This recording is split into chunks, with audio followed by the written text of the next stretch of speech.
I've been in and out of a psychiatric hospital for the past 5 years. I see images of my dead friends and relatives on a daily basis. You want to know how I'm coping with everything? Would you act like a human being for one fucking second? I'll never forget hearing about Terrifier a few years ago. Fresh face for the slasher subgenre, a type of unforgettable, in-your-face horror filled with creativity and gore. No lie, I was not 100% sold. We hear these things time and time again. Well, guess what? I truly was impressed with the first Terrifier. Ooh, some of the scenes were crazy. You know what I'm saying. The second film obviously garnered a lot of energy and enthusiasm from the horror fans.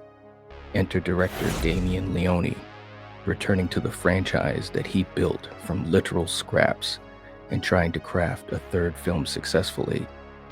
The question is, would fans be ready for more of Art the Clown's murderous antics, or would they pay no attention, like Mia and Cole in the shower before Art invites them to his version of a chainsaw massacre?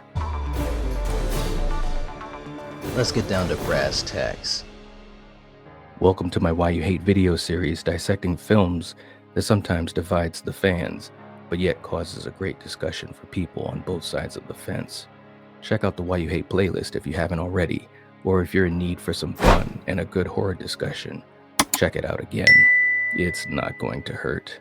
I promise. I'll fucking kill you! So as I was saying, I'm going to go over some reasons why some fans have issues with Terrifier 3, including multiple issues that I know will be a strong debate in this community for the lovers of this film and the detractors of it. I will also attempt, if at all possible, to show how some issues might not hold as much weight as they seem. Also, I'll touch upon some history and behind-the-scenes info that gives a small snapshot of this film's journey. So get ready to see gruesome visions as your guilt comes to light. Try not to have a silent night when a killer is coming after you. Hang out at the bar with Santa and his friends before dismantling them. And get ready for round 2 with a demon clown. Here are the reasons why you hate Terrifier 3. Number 1. Thin story.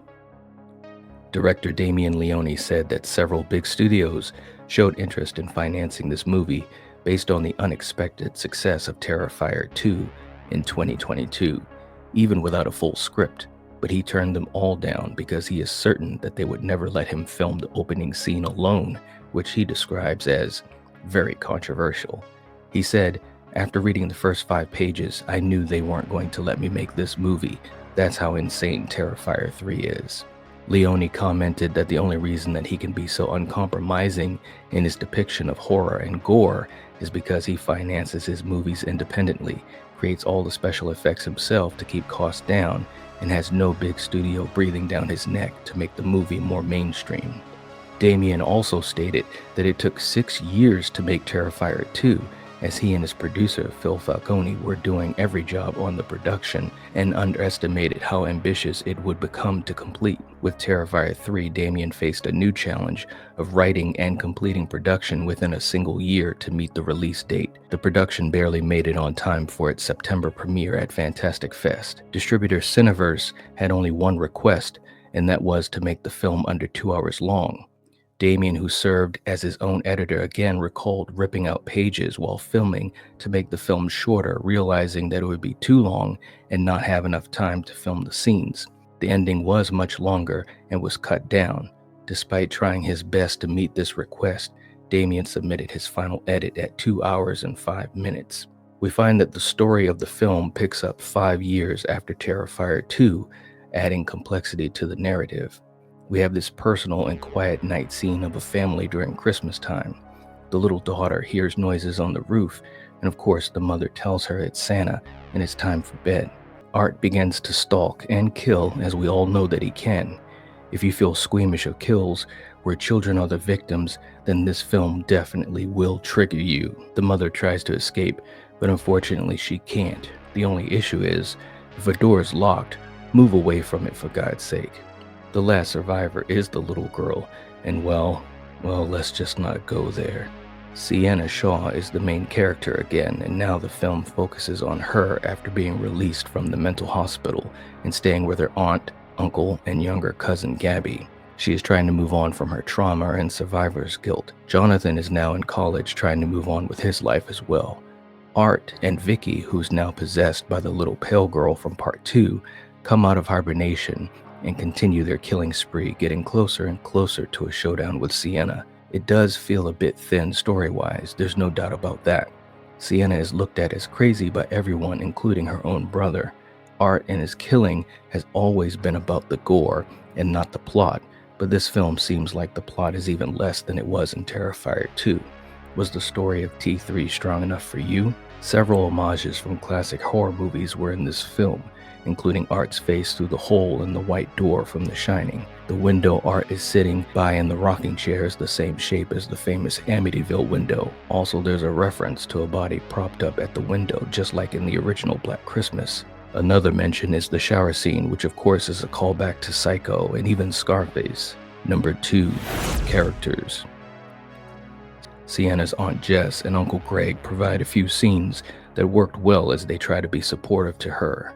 Other than that though, they're just there. Nothing too special. The finale is set up with Jess, and boy, it's not good news for her. Talk about gross. To be honest, that scene felt especially cruel even for Art the Clown, and that says a lot. Gabby idolizes Sienna, and the young actress is solid in all of her moments. Jonathan returns, but he is not even in the movie that much. I was actually shocked at how little screen time and presence he has in this, especially compared to Terrifier 2, and that reveal for him at the end. What? Cole and Mia were never going to survive this movie. I mean, when you are obsessed with Art the Clown and his killing spree, literally saying you want to look into his eyes, and a lot more, you know that this clown is going to punch your ticket in, and damn did he. But let's be honest, this film was on the shoulders of Art, Vicky, and Sienna. Yippee-ki-yay, mother. David Howard Thornton was brilliant once again in this icon-making role. He was so expressive, menacing, and funny all at once. Vicky was also a great delight in this movie. She was an amazing tag team partner who was the voice and the dialogue that Art doesn't have. It was actually a smart choice for her to be highlighted and part of the action. A good move on Damien's part. Good move. I never would have thought that Vicky would be so important and also entertaining to T3, but she definitely was. Lauren LaVera was great as Sienna Shaw. She truly is an underappreciated final girl of horror. I think even though she could have been given more to do with a character arc, she still hit a home run with what was given as the setup. Sienna displays intense pain and also guilt. She's haunted by the past, haunted by Art, and herself. I was very interested to see how her relationship with her brother would be. Again, that was a bit disappointing. There was a possible setup to see the siblings work together again against Art, especially with the letter. The letter Sienna saved from Jonathan read, "Sienna, we have to destroy the little girl before it's too late. Destroy her because she's inhuman, a demon.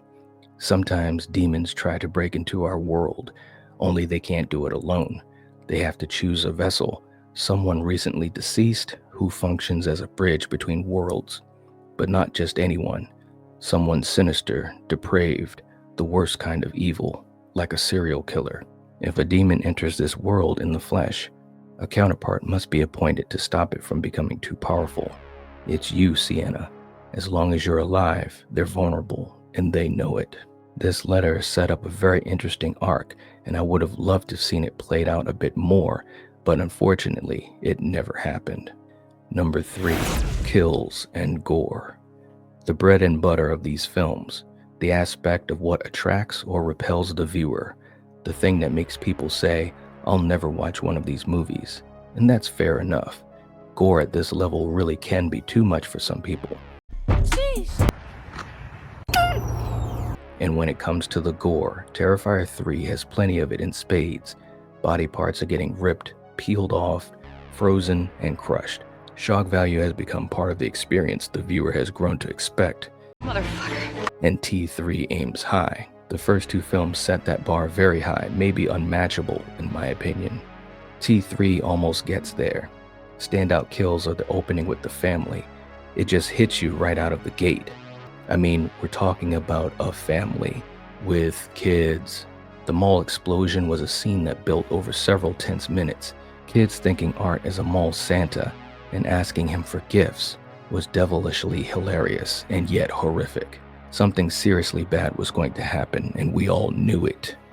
Almost as surprising as when Loomis blew up the entire east wing of Haddonfield Memorial Hospital, and we know there were people there. Just saying. Understand. The shower scene was one of two standout kills for the remainder of the runtime. The gore was visceral. Great practical effects. Poor Cole and Mia. They just wanted a little frisky time, but unfortunately Art had other plans which also included a chainsaw. The over-the-top kill was top-notch, not as bonkers as T2, and not as shocking as the original signature kill. You know it's true. And you blew it! You blew it! In an interview with the New York Post, Christian Tinsley and Jason Baker, the lead makeup artists in the film, said they used several 55-gallon drums of blood on the film, with 20 gallons being used just for the infamous shower scene. The shower scene was the final sequence filmed, and the production ran out of blood while shooting and had to go to local stores for supplies to make more.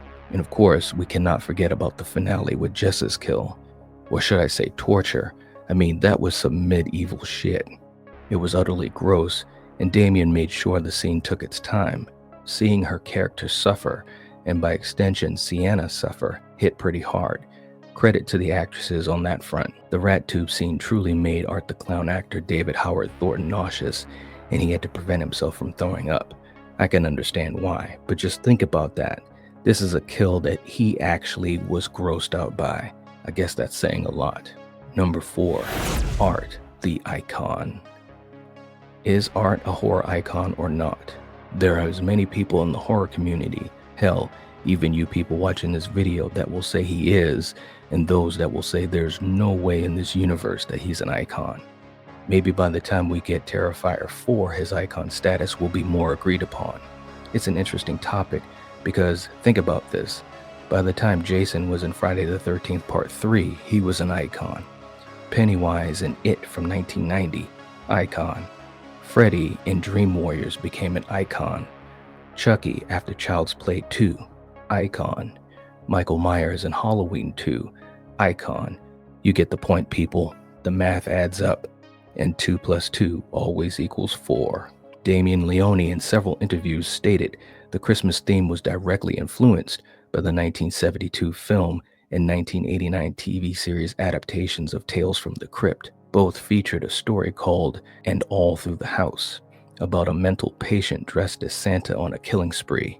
This is Leone's favorite version of a killer Santa, and the cold open of Terrifier 3 is an homage to it. David Howard Thornton seems to be very comfortable with his portrayal of Art now. He is at the peak of his powers. The mannerisms, physicality, and execution are unmatched. Some fans will debate if he's an icon, but I don't see how he isn't an icon at this point. The slasher subgenre has a rich history of villains, and we all know that. But the truth be told, it has been decades since a new one has broken through with the success, fandom, and the recognizability like Art the Clown. No matter how many people hate him and these movies, and that might be you watching, nothing will stop the Terrifier train right now. Number 5, the finale. After the reveal of Greg's death and Jess's rat torture scene, we park on Sienna. Sienna is tied up, tortured, and then fights Vicky and Art. The battle is brutal as you would expect, but to be honest, it was fairly short. Don't get me wrong, I wasn't expecting a 12-round fight, but this thing was over quicker than my realization of what was going to happen to Dawn when she was hanging upside down in the original, and how this franchise would go to lengths to shock the audience with the level of absurd kills. Art escapes as we knew he would, and everything is set up for T4. Oh, and I have to touch upon it one more time. The finale did an unmistakable disservice to Jonathan by killing him off screen. Why would you do that? It just doesn't make sense. Sienna is going to have to go to hell to rescue Gabby and to retrieve the sword. Okay, the plot already looks deeper and more creative for the next film. At the end of the day, Terrifier 3 shocked us and hit us harder than that saw that Art introduced to Cole's ass, and we as fans must deal with it in our own way. You have to ask yourself, was this a strong continuation of Art's franchise? Was it stronger than T2? That is a question only you can answer. As always, this video is not here to make you love Terrifier 3 or to hate it. It's simply a discussion to highlight the history and aspects of it, good or bad, with you, the viewer. So what do you think? Are you a fan of T3? If so, tell us why. If not, let's discuss why you hate Terrifier 3. If you haven't hit the like button for more content, please do. If you're not subscribed to the Night Watch Zone, this is the time to do it. Do it and become part of this fantastic movie community where you'll never love and talk about movies the same. If you like this video, check out my other Why You Hate videos and other content, including live streams here, and I'll see you there. If you're watching this, if you're listening to this, you are the Night Watch. Peace.